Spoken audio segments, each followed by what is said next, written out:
एक नंबर आहे बघा पाणी. झिरपीला पाणी एवढं आहे, खाली नदीला केवढं असेल हां खरं नाही. झिरपीला बघा किती पाणी आहे. गावाला पाऊस एवढाच पडतोय, पाणीच पाणी, भरपूर पाणी आहे. तर इकडे कसं पाणीच पाणी आहे. पाण्याच्या ठिकाणी जाता तर काळजी घ्या. मी आणलेली चप्पल पण पाठी काढून ठेवलेली आहे, कारण ह्याच्यात चप्पल सटकून गेली तर मग लागले. किती वाजले असतील रे? 5 वाजले असतील नाही? काळोख बघा, 5 पण नसतील वाजले. जंगलात आल्यावर काय समजत नाही किती वाजले किती नाही. या काड्याच्या खाली दगड्या मारायच्या आहेत आपल्याला, काड्याच्या खाली तो तिथं लावतोय. ओके, पण मारू तेवढ्या. तर ही दुसरी झिरपी गावाला इकडे आपण आलो आहे आता ना या नदीवर. इकडे मोठी नदी ॲक्च्युली, गड नदी बोलतात. तर पाणी बघा किती आहे झिरपीला. तर आता सोनू तिकडे जाळी लावायला गेला, इकडे आपल्याला दगड्या मारायच्या आहेत. म्हणजे इथला मासा आहे ना तो खाली जाईल आणि त्या जाळीत अडकला तर अडकेल. बघूया. तरी पण पाणी जास्त आहे ना रे, तर अजून भेटले असते या. असं आहे, अजून लागतील ना आपल्याला 20 तरी पाहिजे. 20 लागतील ना, परत मारूया ना. तर ॲक्च्युली कसं आहे, आपल्याला गळ लावायचे आहेत ना, त्याला अजून लागतील थोड्याफार पिसलांड्या.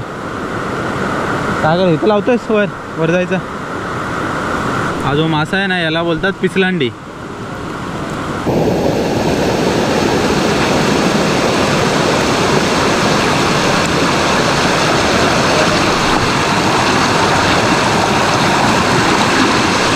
चलो चला. म्हणजे या झिरपीला काही जास्त आपल्याला पिसलांड्या भेटल्या नाही, पुढे पकडायला लागतील. कारण 20 गल आहेत, तर 20 गलांची सोय तर करायला लागेल. गलांना पिसलांड्या लावतात म्हणजे ते कसं सकाळपर्यंत चांगले राहतात. ते खोबरं वगैरे लावलं की कसं पटापट बारीक मासे खाऊन टाकतात. सोनू आता गल बघायला गेला आहे. ॲक्च्युली लावलेला परवा दिवशी गल. काय नाही ना, काय नाही गलाला. तर ही बघता, ही आपली गड नदी वरती आली, वरून नेरदवाडीतून वरच्या बाजूने आली. आणि याच नदीला खाली म्हणजे कुचांबे गावच्या वरच्या बाजूस आणि राजिवली आणि कुटगिरीच्या इथे धरण आहे, गड नदी प्रकल्पाचं धरण, ते याच नदीवर आहे. ही नदी एकदम रिस्की नदी. या नदीमध्ये तुम्ही जर वरती पाऊस वगैरे पडत असेल अशा वेळेस तर जाऊच नाही. आणि आता पण जो प्रवाह दिसतोय काही कमी नाही आहे, पण ॲक्च्युली जे गल लावलेले असतात ते बाजूबाजूने असतात, त्यामुळे काही टेन्शन नाही.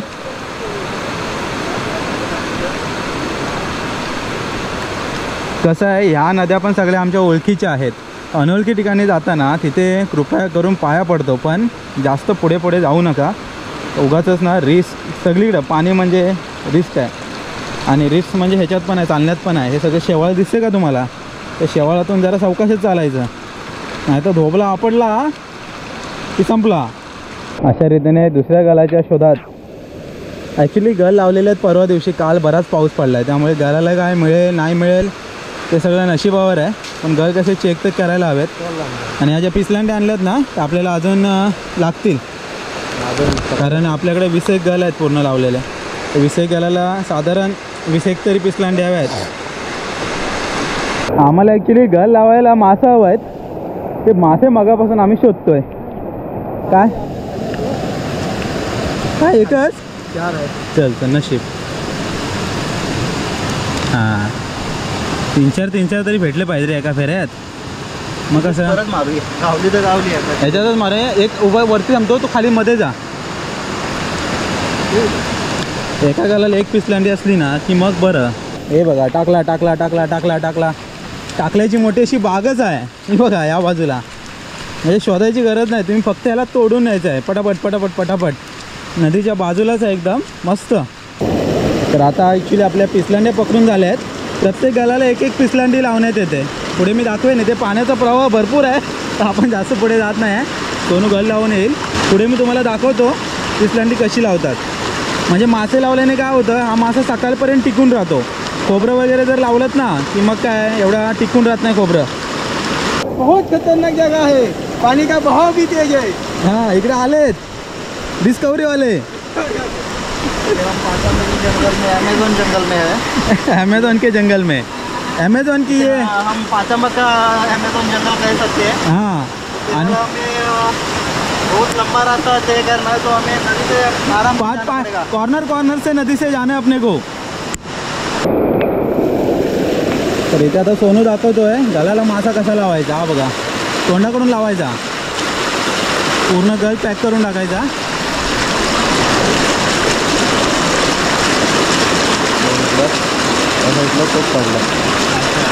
समोरच्याला वाटलंच नाही पाहिजे माशाला की हा मासा आपण लटकवलाय. आणि दिला शेरणीला बांधला इकडे आणि त्या प्रवाहामध्ये आता टाकून दिलाय. बघूया मासा उद्या सकाळी कसा लागतोय. अजून एक दे.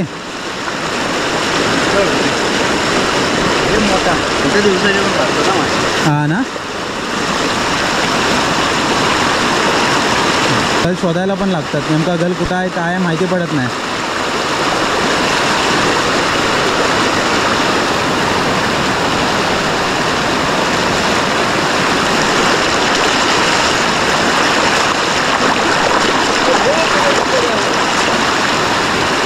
तर मंडळी घरी यायला उशीर झाला आणि मगाशी माझी गोप्रो बॅटरी पण डाऊन झाली आणि काळोख झालेला, त्यामुळं काय शूट तसं पण करता आलं नसतं. तर आपल्याला एक खडस मासा भेटलेला आहे. ॲक्च्युली सोनूने गल लावलेलं 2 दिवसापूर्वी, तर काल काही जायला भेटलं नव्हतं, पाऊस बराच होता. तर आज एक खडस मासा भेटला आहे. तर आजचा खडस मासा आपल्याकडे झाला आहे. तर आता खडस मासा फ्राय करू आणि मस्त आजचं जेवण असणार आहे. जेवण ॲक्च्युली आपलं दुपारीच झालेलं, आज अचानक प्लॅन झाला जायचं. डाळ भात वगैरे सगळं झालेलं होतं, तर भाजी फक्त बाकी होती. तर भाजी आज आपली असणार आहे खडस मासा फ्राय. तर आणि तांदळाची भाकरी सोबत आहेच. तर पहिलं तर आता मासा आहे ना साफ करूया. ॲक्च्युली खवलं असतात ना, ती खवलं काढणं म्हणजे मोठं काम असतं खडस माशाचं. तर ते पहिलं खवलं वगैरे काढू, चांगलं साफ करून घेऊ आणि त्याच्यानंतर मग तव्यावरती मस्त फ्राय करूया. इकडे मंडळी बघताय, हा खडस मासा हा नशिबाने भेटलाच, कारण 2 दिवसा अगोदर गल लावलेले होते, त्याला हा मासा भेटलाय. हा बघा. तर आता ह्याची जी खवलं असतात ना वरची, ती चांगल्या प्रकारे साफ करायची. ॲक्च्युली खौल मासा आणि खडस मासा हे दोन्ही दिसायला तसे सेम असतात, पण जो खौल मासा असतो ना तो जरासा रुंद असतो आणि हा असा खडस मासा लांबसर असतो. तर ह्याची खवलं चांगल्या प्रकारे काढून घ्यायची, त्याच्यानंतर फ्रायच करूया ना. ॲक्च्युली घरी डाळ वगैरे आहे सर्व बनवलेली ऑलरेडी, त्यामुळं ह्याला काय थपथपीत वगैरे नाही करूया, डायरेक्ट फ्रायच करूया. ह्या माशाचं मेन काम म्हणजे याची खवलं काढणं. खडस माशाला खवलं भरपूर असतं, ती बघा ही पूर्ण खवलं आहेत ना काढून घ्यायची. तर सुरीने काढू शकता किंवा मग अशी तुम्ही विलीला वगैरे पकडून काढू शकता. तर पहिलं त्याची खवलं काढून घेऊ, मग त्याचे बारीक बारीक थोड्या बोट्या करूया. माशाचे आहेत ना सर्व वरची खवलं काढलेली आहेत आणि बाजूचे पर पण कापून घेतलेले आहेत. तर आता याच्या आपल्याला बोट्या बनवायच्या आहेत बारीक बारीक.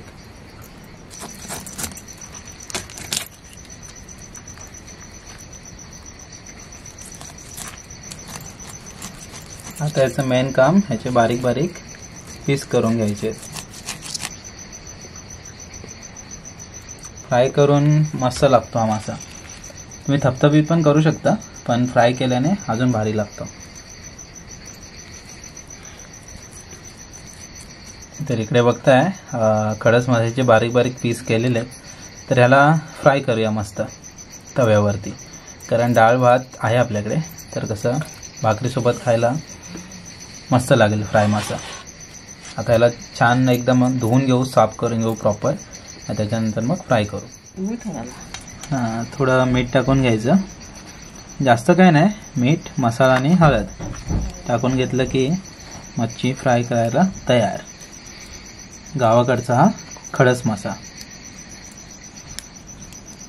हा आपला मिरची पावडर, घडशी बंधू मसाला. तर गावाकडची मच्छी असते, आपण जास्त काय असं वापरत नाही. मीठ मसाला हळद टाकली, थोडंसं कोकम टाकलं की मच्छी कशी फ्राय करायला तयार. कोकम घेतले ताईने 3-4.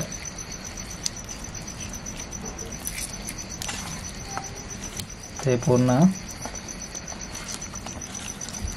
मच्छीला पूर्ण मीठ मसाला हळद आहे ना चांगलं प्रॉपर लावून घ्यायचं. कोकम पण आहे, कोकम आहे त्याच्या ह्याच्या मध्ये टाक ना पोटात, लावून झालं की. कधी मच्छी फ्राय कराल ना तर अख्खी जर मच्छी फ्राय करत असाल तर पोटामध्ये एखादा ना कोकम टाकायचा, चव भारी येते. इकडे ही गावाकडची चूल आणि आज लाईट नाही आहे तर आपण फ्लॅश लाईट वरतीच सगळी शूट करतोय. बाहेर हातकिड्यांचा मस्त आवाज येतोय बघा. मसाले लावून झालेले आहेत. आता मच्छी फ्राय करून घेऊया. तांदळाची भाकरी आपल्याकडे आणि खडस मासा. गावाला मच्छी फ्राय करताना आई शक्यतो आहे ना अशी लसूण वापरते, चव त्याने आहे ना वाढते.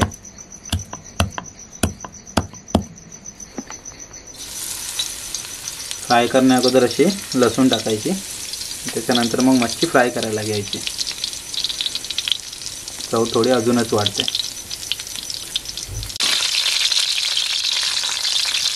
लसूण आहे ना थोडीशी लालसर करून घ्यायची आणि त्याच्यानंतर मग मच्छी फ्राय करायची. ॲक्च्युली आत्ताच त्याच्यावरती आपण भाकरी केलेली आहे तांदळाची.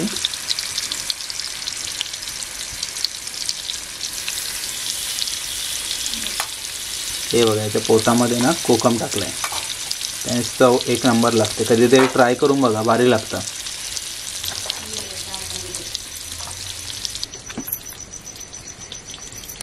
एक 2-4 मिनटं कशी एक बाजू चांगली शेकून घ्यायची, त्याच्यानंतर परत एक 4-1 मिनटं दुसरी बाजू.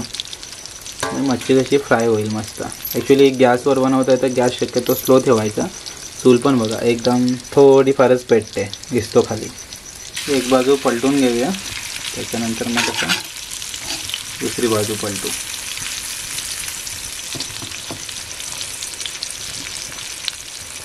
एक बाजू बघा पलटले, मस्त लालसर झाले. आता दुसरी बाजू चांगली परत शेकून घेऊ.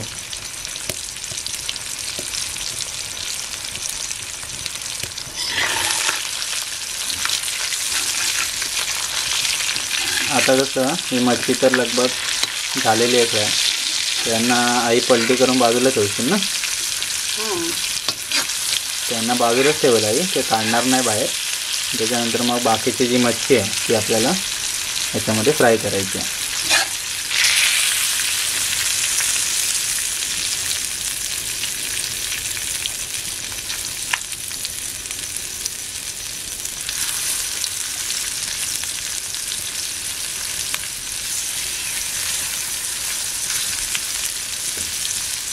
या मंडळी जेवायला या.